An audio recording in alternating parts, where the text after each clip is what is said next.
Welcome home, where we provide information, inspiration, and motivator after motivator after motivator here on America's Next. I have Wayne Rohde here with me today.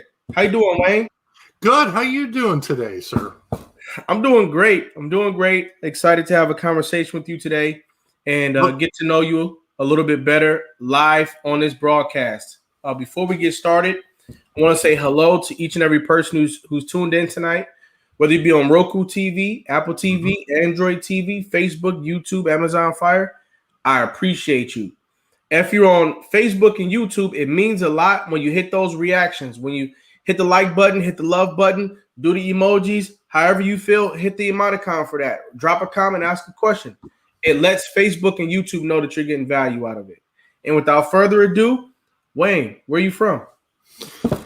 Originally, I was born in South Dakota, the capital here, but we live now in the Minneapolis-St. Paul area of Minnesota. We've been up here now for 11 years. And before that, we lived in Oklahoma and then Texas. Now we're moving back up north. Okay.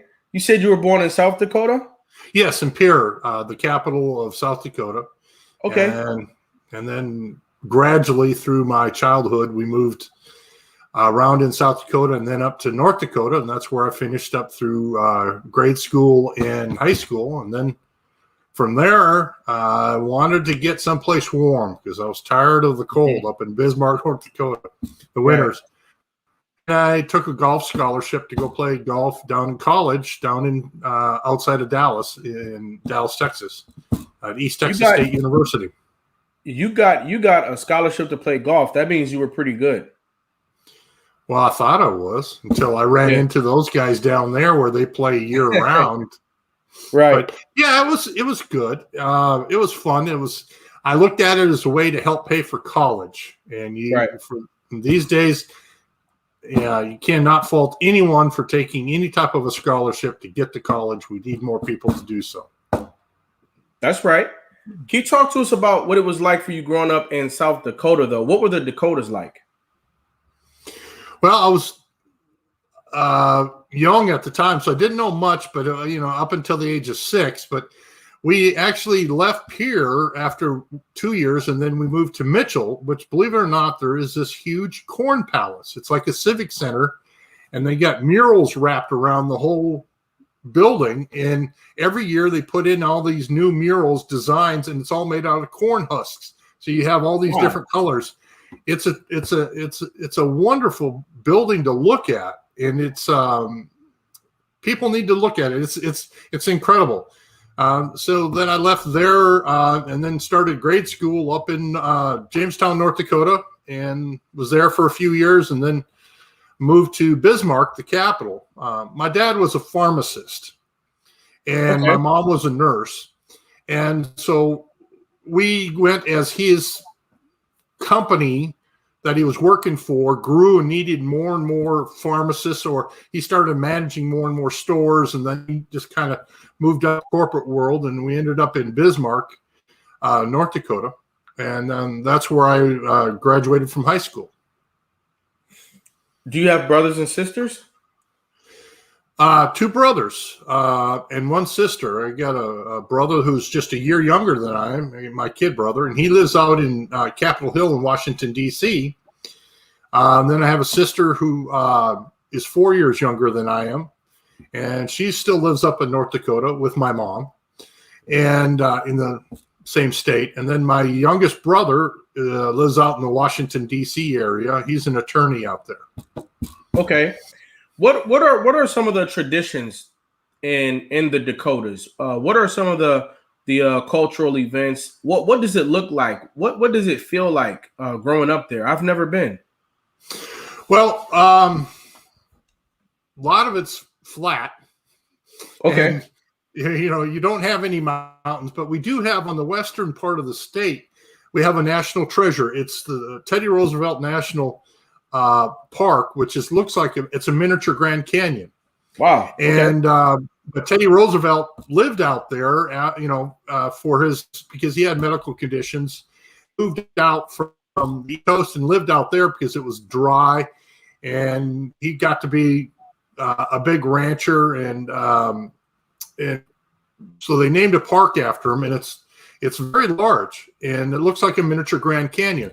But the rest of the state is flat, and it's very agricultural. We grow a tremendous amount of farm products, everything from wheat to flax to sugar beets. Everything is grown there, and we're one of the that state is one of the leading producers of wheat in the whole United States, along with Kansas. Wow.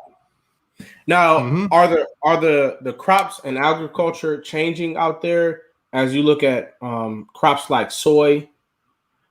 Is soy taking over a lot of the market? To some extent. They're targeting a lot of crops up there. My understanding is, and it's based on water, because they're having, over the last 20 or 30 years, they're having less amount of rain every year, and so therefore they're trying to figure out crop production.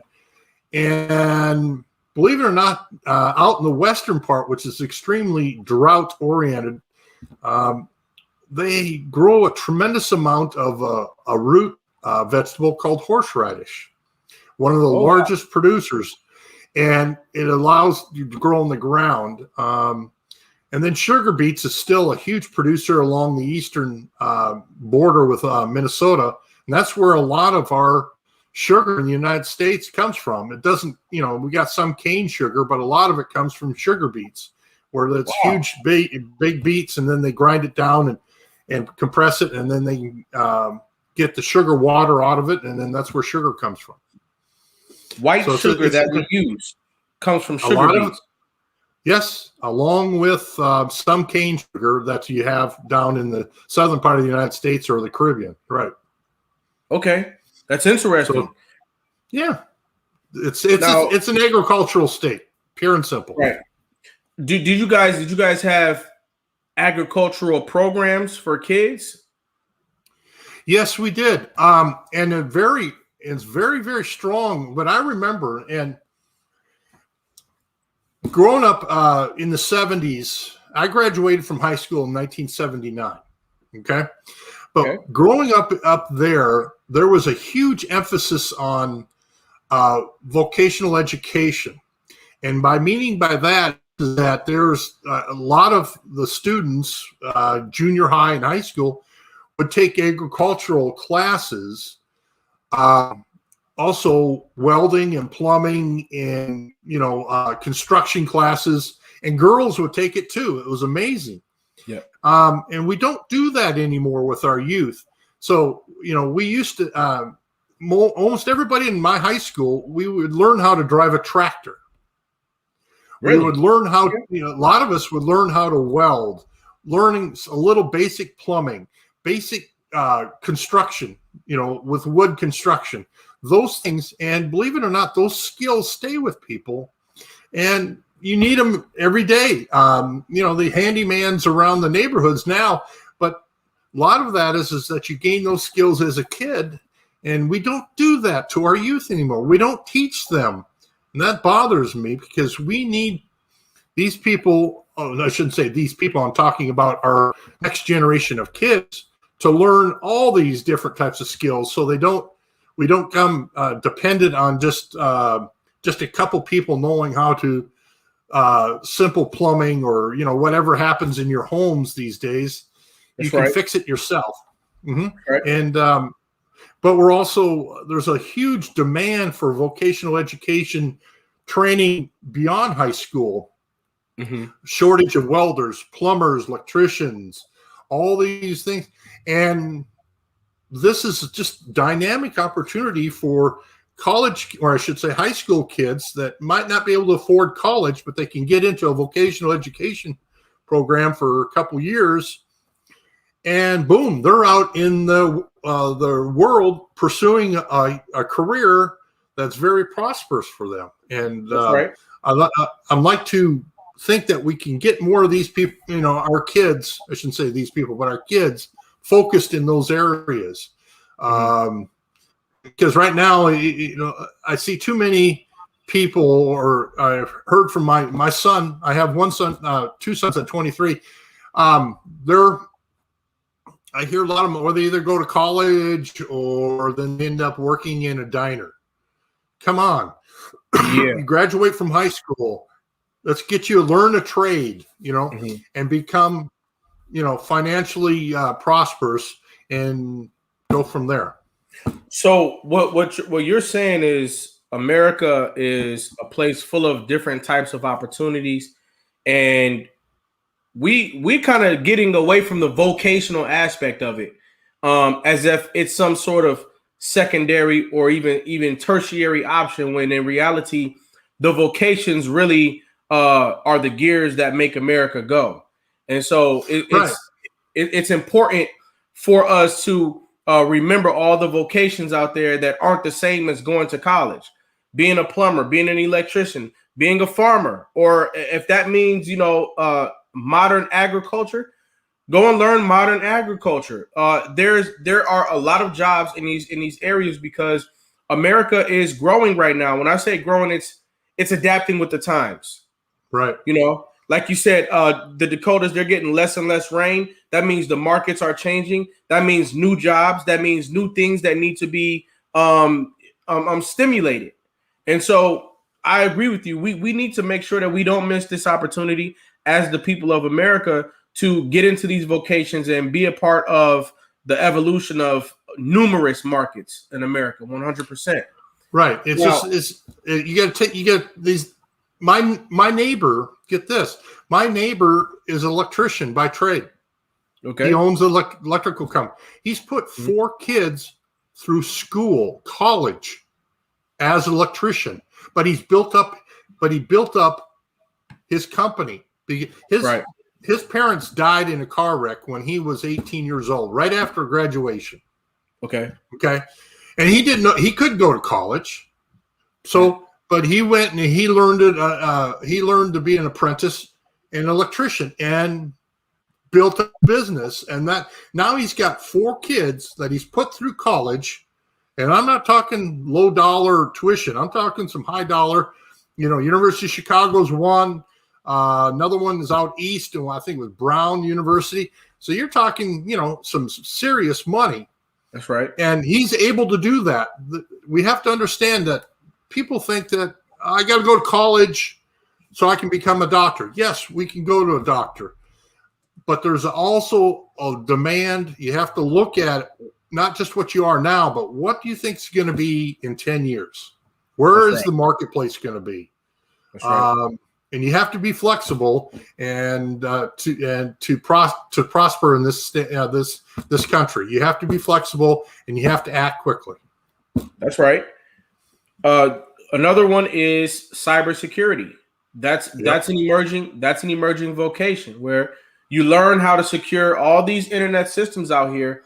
We know we're moving into more of a cyber era, and everybody needs to be able to keep their cyberspace secure. And you don't need a college degree to get into cybersecurity.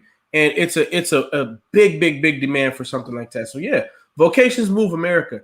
Now, what were your activities and things that you were involved in high school? What interested you? What did you do to remain active in high school? Well, we were all active in all the sports. I mean, our whole family.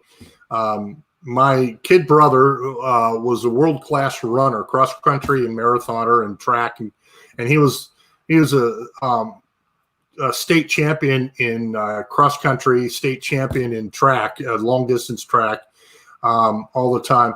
I was involved with football, a little bit of wrestling, and then golf during the springtime, and then golf during the summer and whatever. And my youngest brother was a big track and cross country. My sister was in band, and she was also softball. And we were constantly going. And we only had 1 or 2 cars, one car for a while. We all had to figure out every day, okay, where's everybody going? And, how are we going to get transportation? And, do we have friends that can pick us up? But we were really involved in a lot of sports. And then also Christian activities after, in the evenings. So that kept us grounded. My dad and mom worked a lot, so it was up for us 4 kids to kind of keep us going and certain, tend to ourselves in regards to for lunch and for dinners and stuff like this, and we'd all take turns. But that was what we did. Now, other people, my classmates, it's truly sports and extra activity associated with the high school or the junior highs. That's where we were drawn into. And none of us really got into any trouble. There was really the crime and all that stuff. We just weren't part of that because we stayed busy with our studies and then doing the activities. Right. And now, whereas today it's different. Yeah. Oh, in the Dakotas, is it different? I think no, just nationwide. I think we have a lot of kids that have a lot of time on their hands, and I don't necessarily think they make the best use of that time. Yeah, I agree with you. And when the vocations are being defunded and the extracurricular programs are being either moved around or canceled altogether, then it becomes an opportunity for us to teach young people what to do with idle time. How to go back outside and play, how to sometimes maybe log off the computer and go somewhere and make believe, as opposed to just getting involved with whatever influence comes your way. Now, you were talking about running. You spoke about running a few times a minute ago, and there was a book. There was a book called, I think, The Great Race, and it talked about a 100-mile race that is ran through the Dakotas by people, and it's been going on for decades. You ever heard of the 100-mile race? I've heard of a 100-mile bike race, but I have not heard of an actual run. My brother, my kid brother, he was a marathoner. He was a world-class marathoner, and he would, even up into his 40s and early 50s, he'd be, run quite a bit. Well, today he can't do as much because the wear and tear on your hips and knees when what go through. But I asked him, when you're running this marathon, don't you ever get tired? And he says, the most difficult part of the marathon is the first part of it. And he goes, and I go, why is that? And he says, well, it's starting out and you got everybody clumped together and you're kind of fighting for space. But once you get it past the 4 or 5 mile part, your body's in a rhythm and it just takes over and you're just running and running and running. And it isn't till the last, half mile that you start sprinting that you notice something. But it's, the body just is shifted into a different gear and you're not really affected by it. He says, that's when I do some of my greatest thinking. And I said, you really? He says, aren't you kind of where you're not going to finish? He says, no, if you train properly, once you get after a few miles, your body shifts into a gear and you can just keep running for a while. So I can see a 100-mile race. I can. I just don't know how many people try to run it. And it's a legendary. It's a legendary race. There were a lot of Native Americans in the Dakotas a long time ago, and one of the ways that the Native Americans communicated from one area to the next, they would send a runner. They would give that runner a message, and he would have to run to the next tribe or municipality and deliver that message. And they became legendary for that because some of these runners, they did this barefooted. And so as people who began to move into the area found out about this running tradition, other people started to get involved in it. And so it became sort of an institution. It's a 100-mile race. And they don't typically run the entire 100 miles by themselves. They pass the baton at like the marathon mark. So after 26 miles, you'll pass the baton to the next person. So it's like a 4-person team. But it's a big culture, and I wondered if you knew that because you said the Dakotas are flat. A lot of people like to run in those areas. Okay, I could see it. You're right, though. The Native Americans were basically the first indigenous people here to run great distances. Yeah. Okay. Yeah. As far as, that's the way that or either on horseback or running. So yes, I could see that.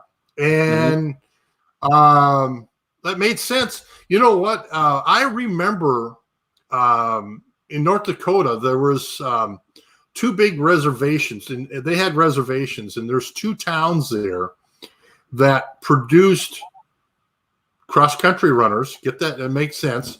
But also had some of the best basketball players you ever seen in your life.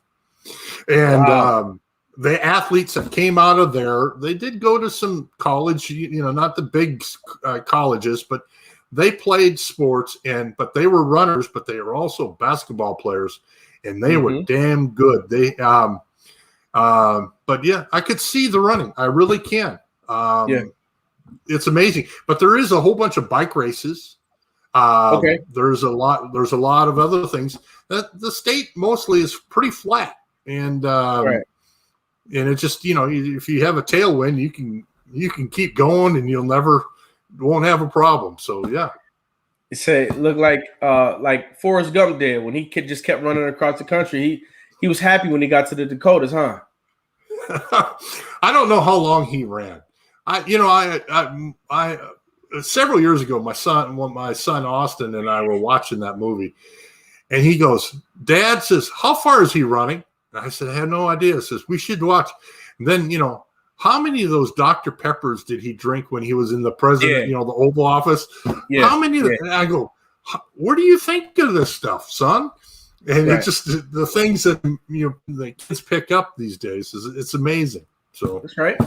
Yeah, it's like Forrest Gump. Just keep going. Just keep going. Yeah, that's what he did. He just kept going and going. Now, okay, high school.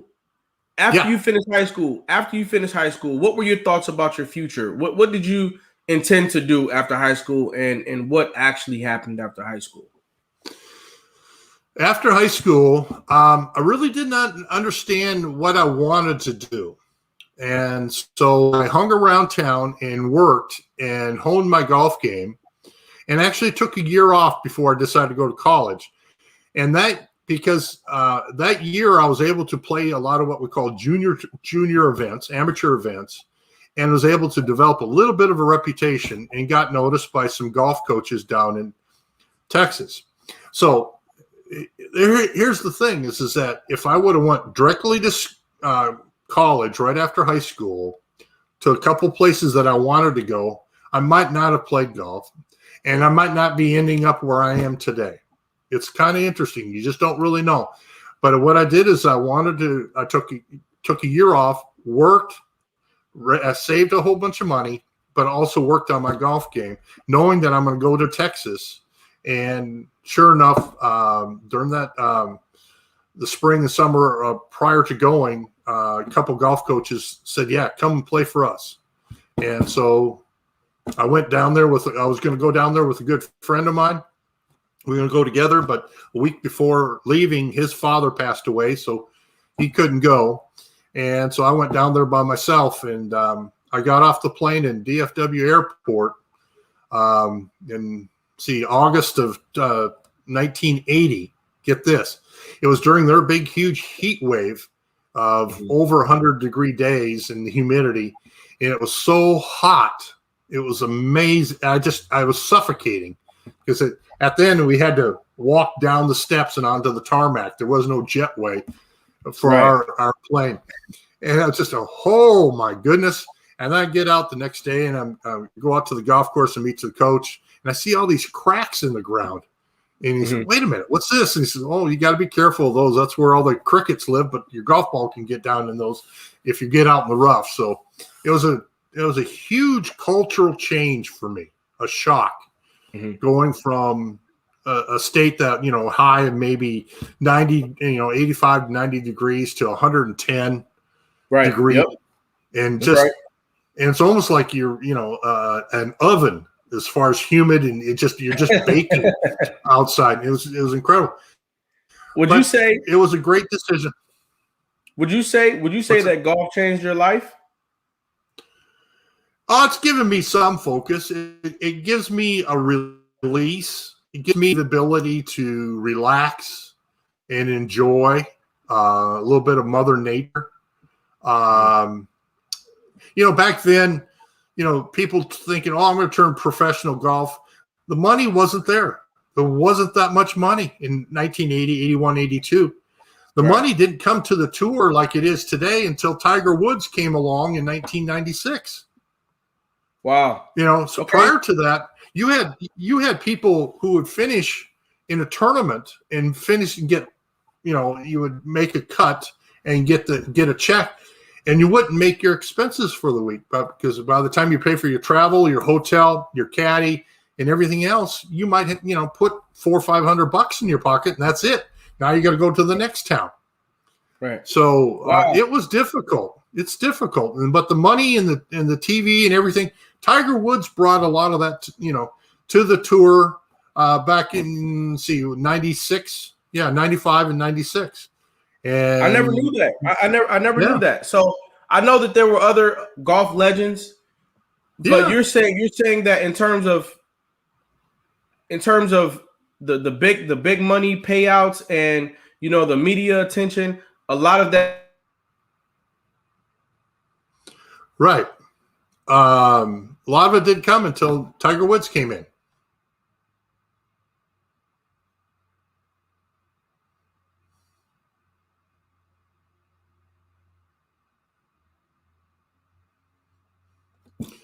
Did I lose you?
Okay, let's see what we got here. Can you hear me? Yes. Okay. You're back. Yeah, I'm back. Calvin Pogue's in the building. He says good evening. And so before we go to the break, we were talking about golf. Ladies and gentlemen, we're talking to Wayne Rohde. He has had an experience that involves sports, a practical look at life, where it can go if you work hard, if you remain active, and keep your eyes open. We're going to take a brief break right now. We'll be right back after this brief message. Everybody, sit tight.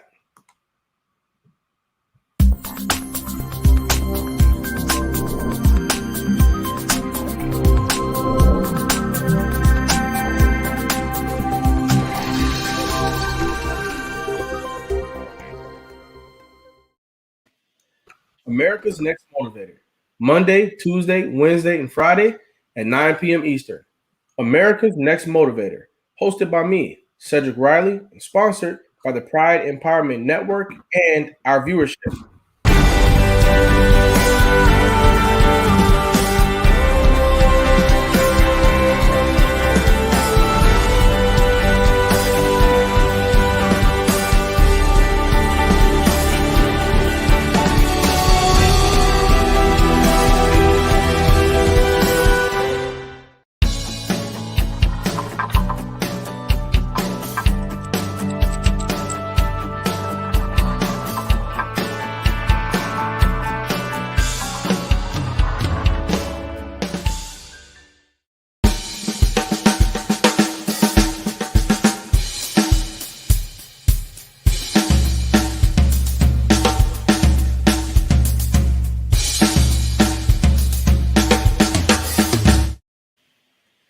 Hey everybody, we're back.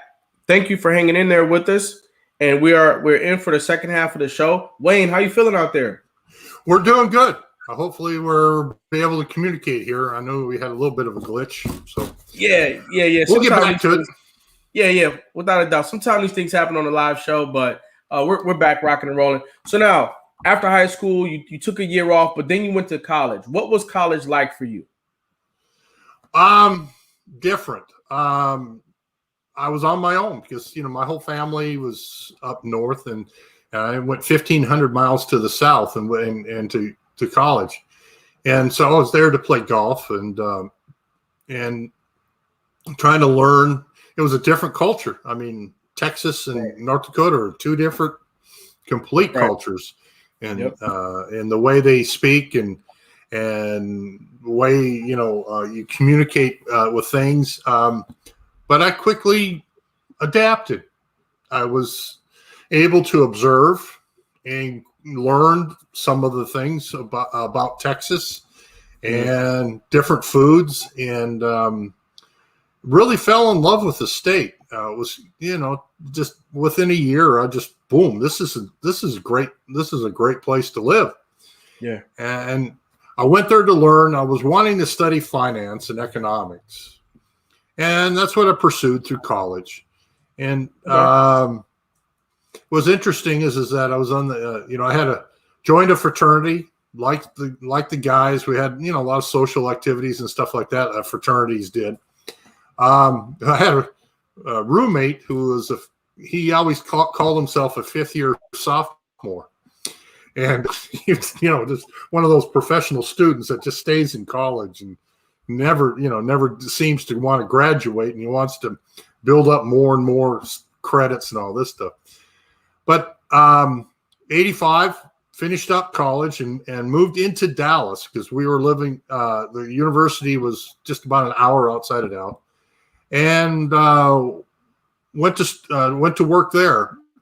But it was interesting as I joined an investment firm and want to work there and work, and I grew through that investment firm for about 3 years.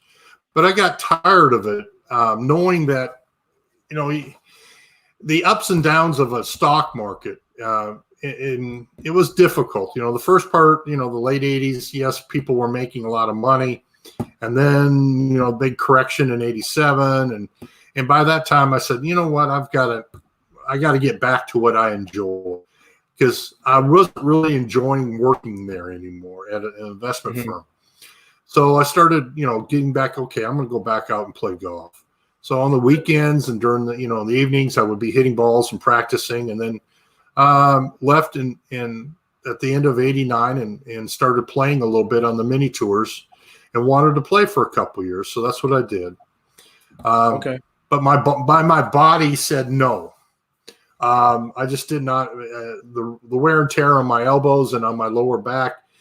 So I said, no, I won't do that. And a friend of mine in Dallas at a country club said, why don't you come back and work at the club, give golf lessons, work in the club. And it was pretty good money. It was good.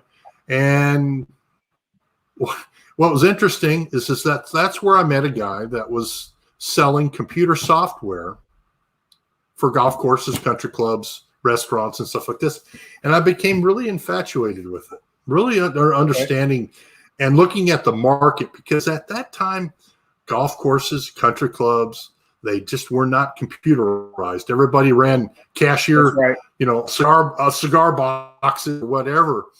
And so I said, you know what, there might be an opportunity here. So I approached him and said, hey, what are you doing? Are you able to sell around in the state or around the nation? He says, no, it's just a couple of my developer partners. I said, let me give it a shot. So I went to work for him and worked for several years, many years, and selling software. And that's really where I honed my hands onto computer software at the time, back in the 90s. And Windows was Windows 3.1.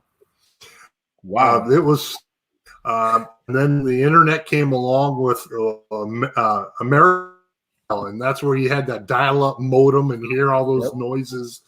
And 30 seconds later, there's a screen, and if you want to go to a new website, it would take 20 seconds to paint your screen. But everybody thought, this is cool. This is really fun stuff. But I started looking, started thinking there's opportunities here for people. Mm. And then, the internet really became the craze. And then that's when it took over and became, that's how it was. That's how I met my wife. Okay. And then we got married and boys were 94. And my twin boys were born in 97. And then life throws you a whole bunch of curveballs. Yes, it does. Okay? You have to be flexible. You have to have the ability to not be afraid to take chances, but also to start over if you make mistakes. Some of the most industrial type people in this world failed many times before they got to where they are, and a lot of people don't understand that. And Martin Luther King Jr. had a great saying, and it's something to go with. It has to do with faith. This is that faith is taking that first step when you don't know what the stairwell or the staircase is like. You can't even see it, but knowing to take the first step. Something, Martin, and it's you have to have faith in what you're doing, persevere, and keep moving forward. Yes, you're going to make mistakes. Okay, get back up and start over again. And what you have to do, but be aware of your surroundings. Look at opportunities, make friends, know your networks, and there might be somebody. Because I was working at this country club. If it wasn't for me walking into the pro shop one day, just for the heck of it, I wouldn't have ever met this guy that was trying to sell computer software to the club.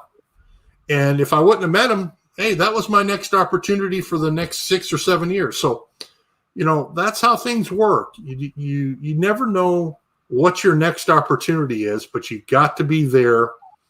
And you got to get up off the couch. You got to get out of bed. And you got to take care of yourself and get ready and know there's opportunities and seize the day and get after it. And I keep telling even my son, Austin, I says, he's still undecided where he wants to go, and says, don't think what you're doing right now is going to be what you're going to be doing in 20 years. Start somewhere and then just keep looking around, and sooner or later you'll find out what you truly like to do. If you don't love what you're doing, if you don't enjoy going to work at a certain place or doing a certain thing, get out of it. Because that just brings misery, and you got to learn to be flexible and know how to, do things. So that's the message I deliver to my son, and hopefully to other people is, be ready, be prepared, and then move forward and seize the day. When you had children, how did that impact your life? Talk about that briefly, and then I want to talk about these books that you've written. And some of the expertise that you're providing to the world today. Go ahead. I had children when I was a little bit later in life. My wife and I were older at the time, and I was 37 years of age when my sons were born. I had no idea what it's going to be like to be a parent. I mean, you hear things. Right. When my wife was going into the hospital, she went into labor on her third wedding anniversary. Wow. And that later that night, her water broke and we had to go into the hospital, rush to the hospital. That was our third wedding anniversary. And the doctor says, okay, you've got twins and they're going to be born here. We're going to probably try to keep her, to the point where we will wait as long as possible, because that was only like 28 and a half weeks long. I mean, so they would have been premature. Says we'll try to prevent birth for a couple of days. Says by the way, you need to make sure you drink water and eat. Says that's your duty until the boys are born. And I go, why? It says, because otherwise when the boys are born, you're probably going to faint because you're going to run your body without thinking, right? And that was the doctor telling me. It says, make sure you drink lots of water and you eat properly. Otherwise, you're going to probably hyperventilate and you're going to faint when the boys are born.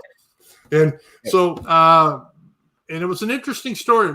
My first son, Austin, was born at 28 and a half weeks, 2 pounds 10. But it was in Dallas, and the doctor says, "Well, the other son doesn't want to be born." I said, "What?" He says, "Yeah, we're getting the safest place for a child who doesn't want to be born is in their mother." Yeah, that's right. Yeah. Okay. So I go, "What?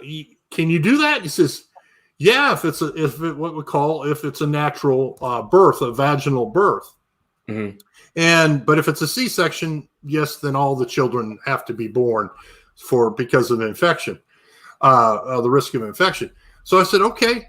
So what was interesting is Nicholas was born 10 days later, but he gained about a pound, 2 ounces. Wow. And in those 10 days. And then he was born. I mean, it was in the middle of the night. My wife was still in the hospital. And we were moving into a new house.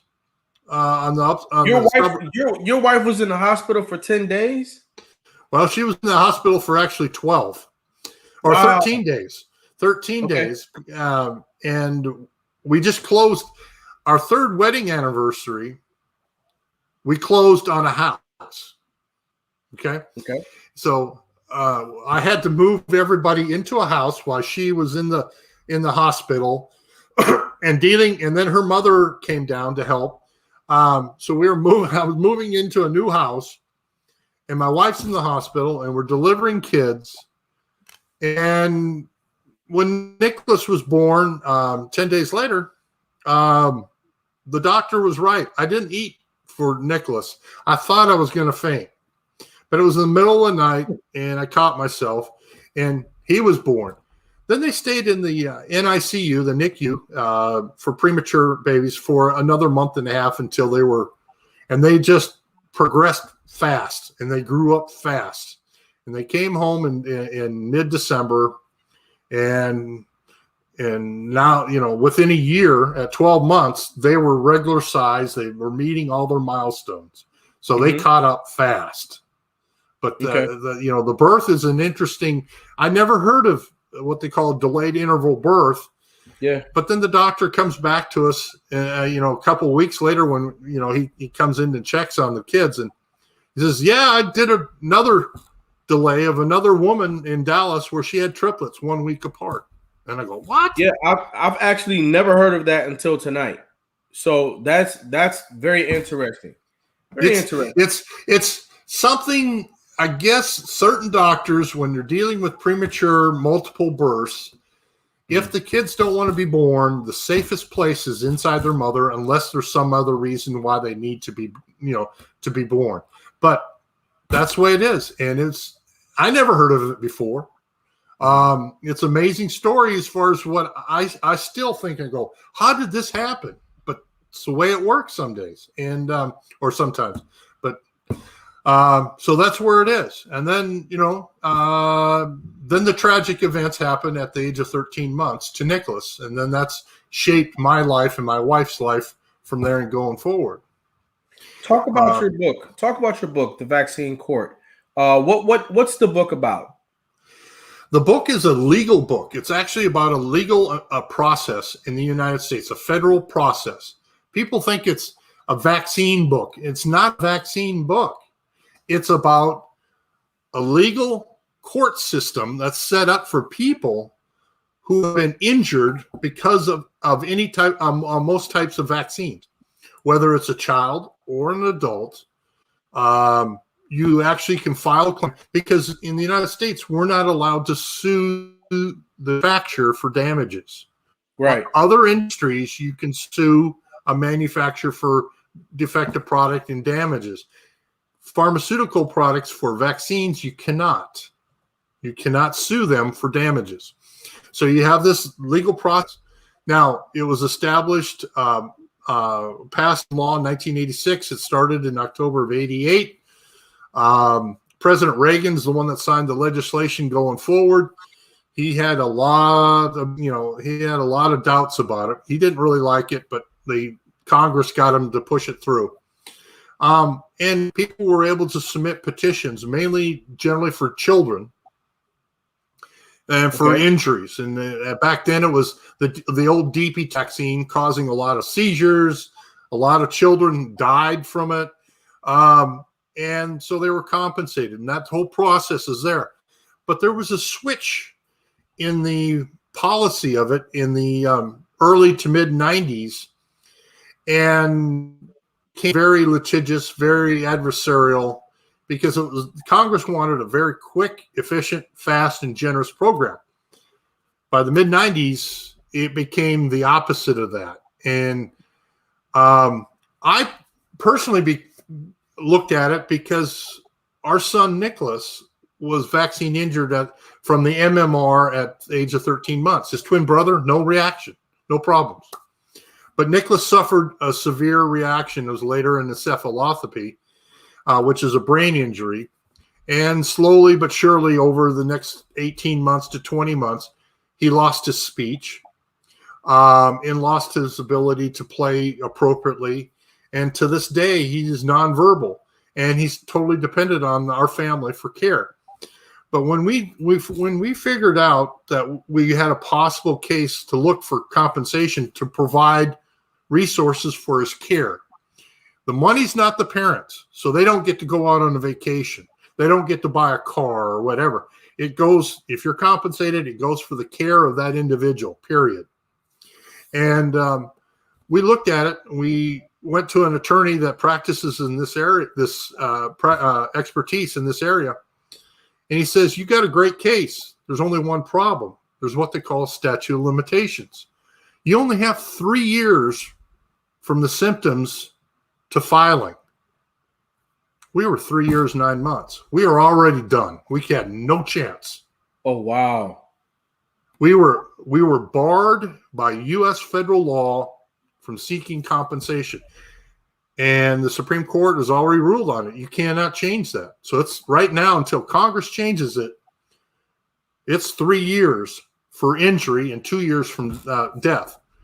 But I said, this has got to be crazy. And so I kept it in the back of my mind because I was doing stuff.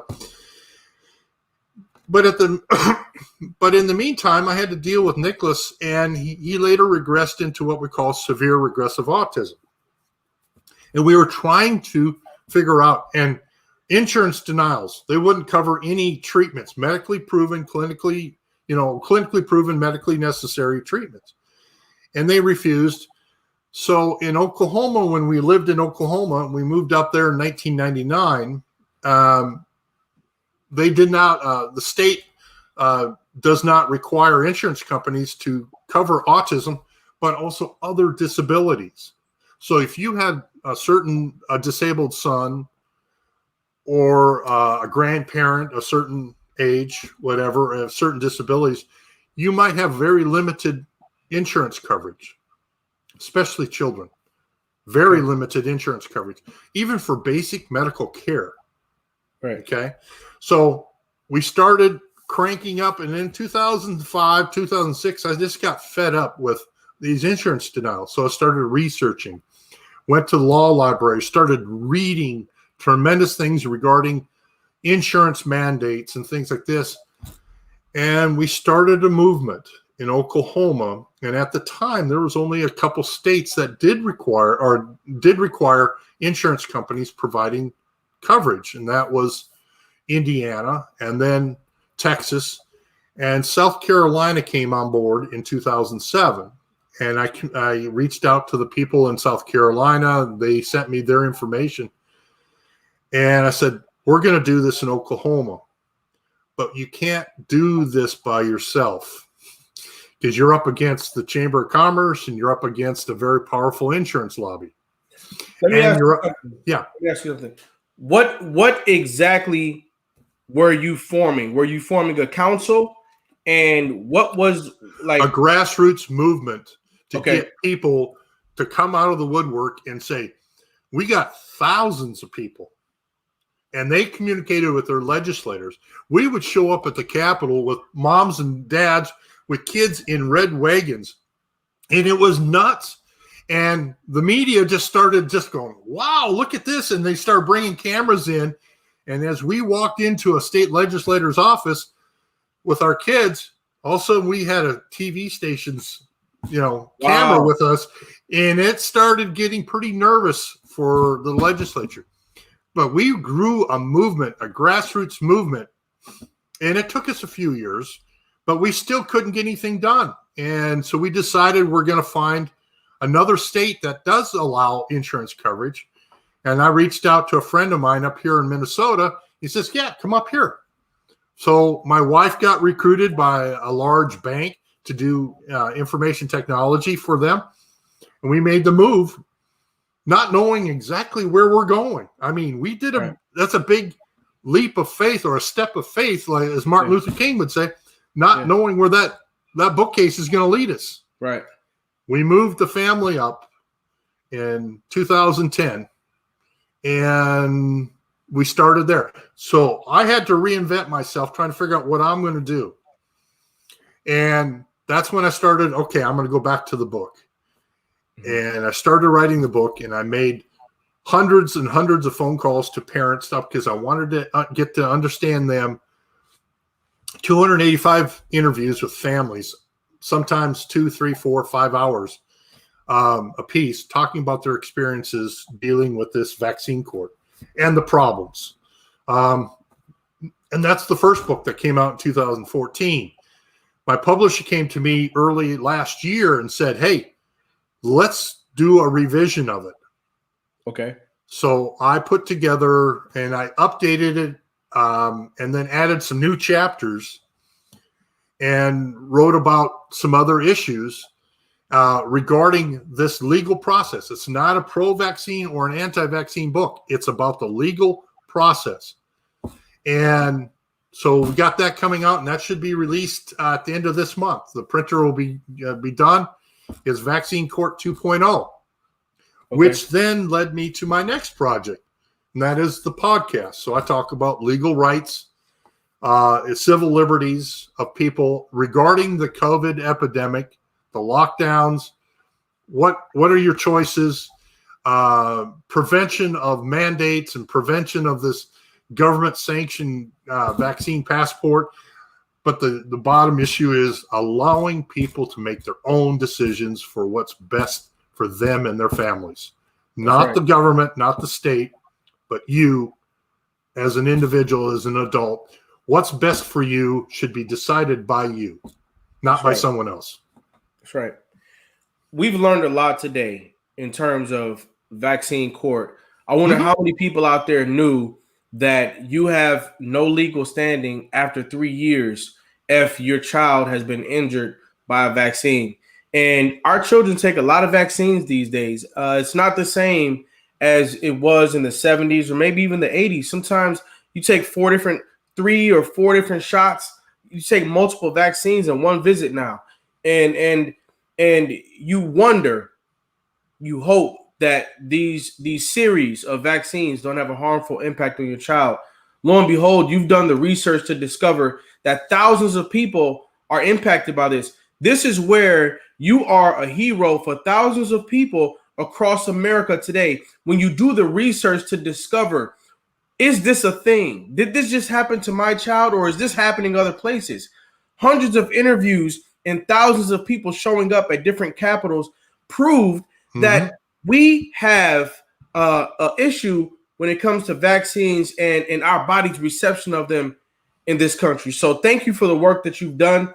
Everybody go out there and find his book, The Vaccine Court, the first book, The Dark Truth of America's Vaccine Injury Compensation Program, and look for the second book, Vaccine Court 2.0. We're rounding third base here, and We got 30 seconds, but I need you to answer these 3 questions. We got 30 seconds left in the show. Fire away. First question, what is survival to you? To me, survival is providing for my family and making sure that we can decide what's in the best interests for my family. That's what my survival is. It's not about whether or not I accumulate things. I'm looking out for my family and for everybody else. That's what survival means to me. What is success to you? Success is doing something that you feel very satisfied with, that makes you happy. Some people say you're not successful unless you're a CEO of some, Fortune 500. No, those are people who are miserable. Being successful is one where you can look at your family, look up at the good Lord above you, and know that you're doing the right thing. You're principled and you're doing what's best in your heart. That's what being a success is. 10 seconds left. What's greatness to you? Greatness is the people in this country that can make their own decisions and decide for themselves. That's greatness. It's the awakening of people so we don't have to be dependent on others. Wayne Rohde, I want to let you know, I've listened to your story today. We've come together to listen to how you grew up, you took in your environment, but then you ended up making a change. You made a difference. You made an impact. And that's part of the truth that you're living in today. We're giving you your respect today while you're still here with us. Ladies and gentlemen, put your crown emojis into the chat. Ladies and gentlemen, put your crown emojis into the chat. We are giving you your crown today while you're still alive to receive it. We are letting you know, letting the world know that you, Wayne Rohde, you are America's next motivator. Thank you. It's been a great day. It's a great hour that we spent together. Wonderful. Absolutely. Absolutely. Thanks for stopping by today, all right? Have a good day, sir. Take care, yes, sir. man. Yes, sir. Ladies and gentlemen, there you have it. Each and every episode of America's Next Motivator is going to have something here for you. All you've got to do is stop by and pick it up.